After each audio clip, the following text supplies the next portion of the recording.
남편의 이중성에 정말 치가 떨립니다. 저는 32살 여자예요. 남편은 저보다 4살 많고 결혼한 지는 4년째입니다. 결혼할 때 시가에서 2억 정도 들여서 지불해줬어요. 남편이 결혼 전에 모아둔 돈 일부까지 포함된 돈이었고요. 집을 알아보는 동안 의견 차이가 있어서 결혼하고 나서 반년 정도는 월세방을 구해서 살림을 시작했습니다. 경기도권 신축으로 들어가 살자는 걸 제가 재개발 노리고 구축 아파트에 들어가자고 해서 결국에는 제 말대로 구축 아파트로 들어갔는데 재개발은 안 됐지만 아파트 값이 그때 대비해서 지금 2배나 뛰었습니다. 집값 오른 거 가지고 생색은 엄청 내요. 시댁도 시댁이지만 남편이 자기 덕분에 우리가 앞으로 10년은 모아야 할 돈이 한 번에 들어온 거 아니겠냐며 엄청 난리부르스예요. 집값 오른 거 당연히 좋은 일이지만 가계부 관리하는 저로서는 사실 와닿지도 않아요. 이 집이 2배 올랐다고 해서 다른 집이 안 오른 것도 아니고 더 늦기 전에 아이도 가져야 하는데 13평짜리 방 한 칸 비좁아 터진 아파트에 살면서 아이를 어떻게 키우냐는 생각도 듭니다. 이사를 생각 안 해본 건 아니지만 말한 대로 다른 집도 올라서 선택권이 넓은 것도 아니고 그래서 그냥 기억 없이 재건축만 기다리고 있네요. 시어머니는 그냥 집이 좁으면 어떠냐고 늦기 전에 아이를 먼저 가지라고 하는데 제가 육아 때문에 직장을 그만두면 그만큼 수입도 줄어들어서 가게도 어떻게 될지 확신도 안 서고요. 또 이사를 가고 싶어도 재건축이 언제 될지도 모르니 섣불리 나섰다가 지금 집값 2배 정도 뛴 거 가지고도 저렇게 노래를 부르는데 행여나 재건축돼서 집값이 또 뜨게 되면 어떤 원망을 들을까봐 말도 못 꺼내고 있어요. 시가에서 집 해줬다고 저 결혼할 때 뭐 기우는 결혼한 거? 그런 건 절대 아닙니다. 월급도 큰 차이가 나는 건 아니지만 신랑보다는 제가 조금 더 벌어요. 집이 좁아서 혼수 채우기가 애매하니 그만큼 현금 해단도 많이 했고 시아버지 오래된 연식 자동차 끌고 다니시는 거 신형으로 바꿔드리기까지 했어요. 혼수에 결혼 비용까지 2,500이면 끝날 거 차 바꿔드리고 현금 해단까지 하고 그래서 저희도 물론 시댁 쪽 지원금에 비해 적은 돈이긴 하지만 이것저것 다 더하니 8천 가까이 들었습니다. 결혼할 때부터 시가에서 집 해준다고 생색내는 남편 때문에 더 무리한 부분도 있고 남들 강남 신축에서 시작하는 신혼부부들도 있는데 서울 외곽에 지은 지 30년 된 아파트 받으면서 기우는 결혼하는 것 같은 느낌 주는 게 싫었어요. 그래서 그만큼 결혼 비용 부담하면서 결혼 후에도 양가에는 똑같이 하자고 약속 아닌 약속을 했어요. 뒷돈 내돈 하는 것도 그래서 각자 월급에서 200씩 생활비 통장에 보내서 생활비나 달달이 나가는 비용 경조사비에 양가에 보내드리는 용돈까지 공평하게 갈라서 내고 더 하고 싶은 게 있으면 그건 월급에서 남은 돈 각자 관리하면서 쓰고 싶은데 쓰기로 했습니다. 양가에 똑같이 하자는 약속은 당연히 지켜질 거라고 생각은 하지 않았지만 적어도 노력은 할 줄 알았는데 제 우산이었습니다. 전반적으로는 잘 지켜지는 것 같았지만 사소한 것들이 항상 문제였어요. 예를 들자면 제가 시댁에서 일하는 만큼 남편은 처가에서 널브러져서 편하게 있는 것 같은 거요. 그런 사소한 것까지 꺼내자니 제가 너무 졸렬한 사람이 되는 것 같기도 하고 궁두고 대충대충 하기는 하지만 명절날 친정에 가면 설거지라도 하려고 하거나 청소기 돌리는 정도는 도와줬기 때문에 그냥 참았습니다. 저는 결혼하고 처음 몇 달 동안은 시댁에 못해도 일주일에 한 번씩은 안부 전화 드리고 했어요. 그런데 어느 날 친정아버지랑 통화하고 있는데 우리 사위도 잘 지내지? 하고 물어보시더라고요. 저는 남편이 당연히 알아서 안부 전화 정도는 드리고 있는 줄 알았는데 결혼하고 몇 달이 지난 상황인데도 단 한 번도 먼저 연락한 적이 없다고 하시더라고요. 어이가 없었지만 그것도 그냥 넘어갔습니다. 대신에 저도 그날 이후로 시댁에 안부 전화를 한 통도 하지 않았어요. 어느 날 남편이 시어머니 연락을 받았는지 저한테 와서 묻더라고요. 왜 요즘에 우리 집에 안부 전화 안 드리느냐고요. 당당하게 안 한다고 대답했더니 이유도 묻지 않고 저를 가르치려 들었어요. 자식이 결혼했는데 어떻게 지내는지 궁금해하시지 않겠냐고 자식 된 도리로 전화를 드려야 한다고 하는 거예요. 여태 나 혼자만 시댁에 전화드린 건 생각도 하지 않고 시부리는 게 너무 화가 나서 괜히 시비가 걸고 싶어지더라고요. 그래서 신랑에게 왜 자기 집에 내가 전화를 드려야 해? 라고 못 알아들은 척 물어봤어요. 자식 된 도리 어쩌고 하면서 방금 했던 말을 그대로 재방송을 하더라고요. 그래서 대본에 저도 나는 우리 부모님 자식이 아니라서 오빠가 전화 안 드리는 거였어? 라고 되물었어요. 그 말에 신랑이 인상을 있는 대로 찌푸리면서 장모님께는 제가 전화드리면 되지 않느냐고 하더라고요. 지가 전화 못하는 건 아직 어색해서 조금 불편해서 그런다고 하면서요. 그래서 저도 시어머니하고 전화하는 거 어색하고 불편하다고 무슨 말 하는지 다 이해한다고 말하고 앞으로는 저는 친정에 신랑은 시가에 각자 부모님께 알아서 안부 전화드리면 되겠다고 빈정대면서 이야기했어요. 그때 처음으로 남편이 본심을 말했습니다.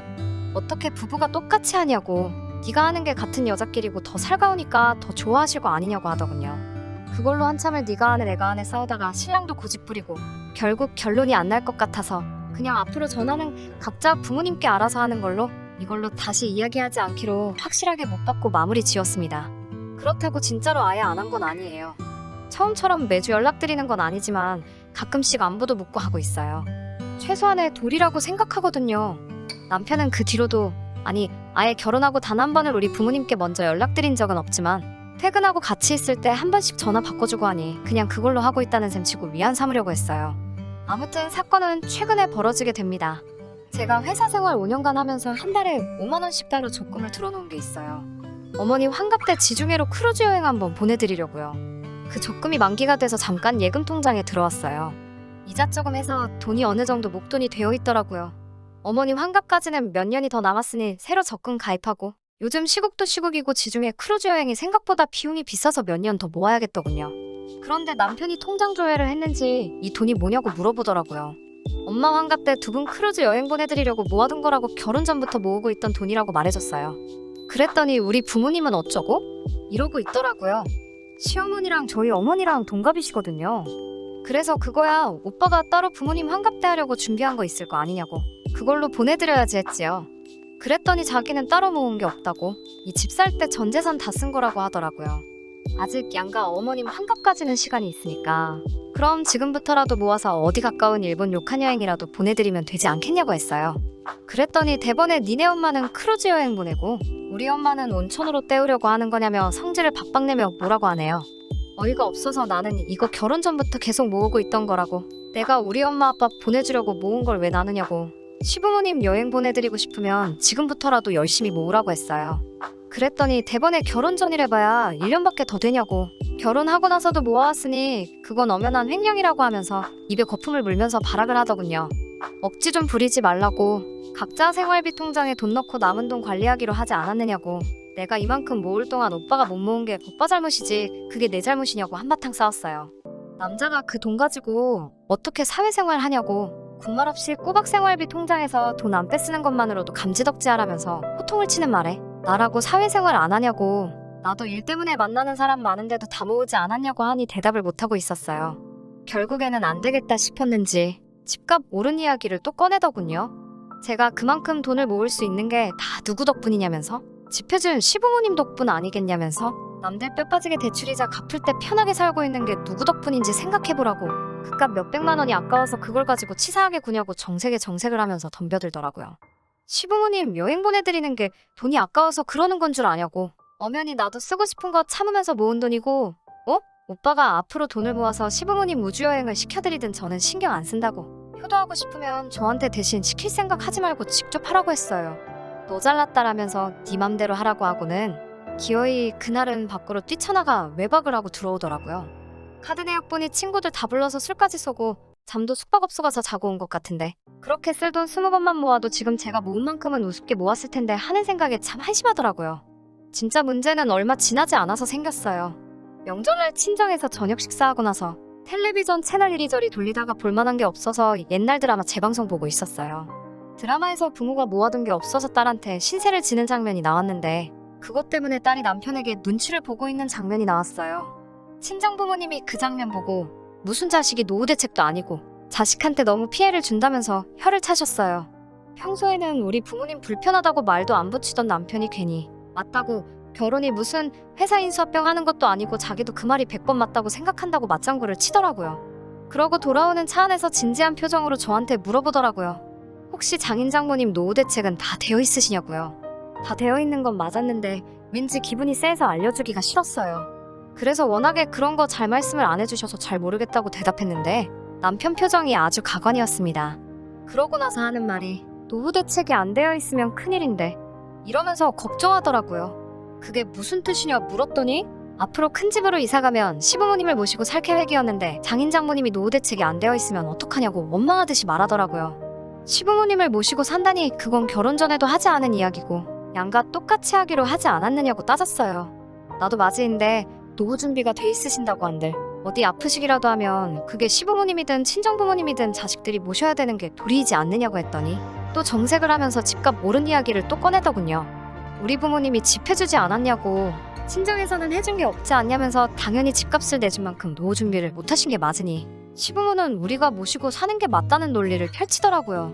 친정에서 비교적 적게 한 건 맞지만 친정 부모님 노후 준비는 이미 제가 시집 가기 전에 다 끝난 상태였어요.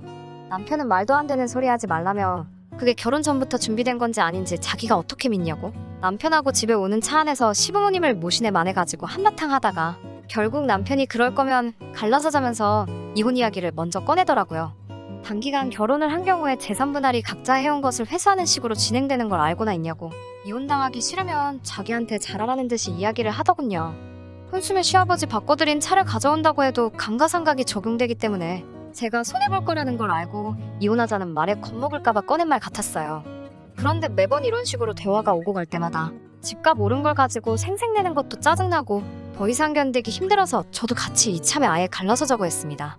나중에 후회하지 말라고 호통을 치는 모습을 보니 아주 역겹더라고요. 얼마 뒤에 이혼 전문 변호사를 찾아갔는데 제 경우에는 남편이 알고 있던 사실하고는 조금 다르더라고요. 제가 핸드폰도 신혼살림 차리기 전부터 쓰던 걸 아직도 사용하고 있던지라 남편과 결혼 준비하면서 주고받던 대화 내용이 그대로 저장되어 있었어요. 그때 경기도권 신축하자고 우기던 남편과 재건축 예정인 구축을 구하자고 저와 의견 다툼을 하던 대화 내용도 그대로 저장되어 있어서 변호사님이 그걸 보더니 혼인 중에 부부가 협력하여 이룩한 재산이 있는 경우에는 재산 분할을 청구할 수 있다는 말을 해주더라고요. 그때부터 남편 얼굴이 사색이 돼가지고 이혼은 그냥 해본 소리라고 자기가 잘못 생각했다며 다시 잘 해보자는데 이미 오만정이 다 떨어져서 남편이 원하는 대로 이혼해주려고요. 그때 그 울상이 된 표정만 생각해도 속이 아주 꼬셔 죽겠어요. 그런데 그걸로는 만족이 안 되네요. 이혼 서류 어디다가 숨겨놨냐고. 도장 여기다가 두고 갈 테니까 나 퇴근하기 전까지 찍어놓으라고 했는데 이젠 제 도장까지 숨겨버렸어요. 하지만 결국 남편과는 이혼할 계획입니다. 그동안 가지를 않아서 휴가도 쌓인 게 많으니 친정부모님하고 그 돈으로 세계 일주나 다녀와야겠어요. 제 사연은 여기까지 하고 이만 마치도록 하겠습니다.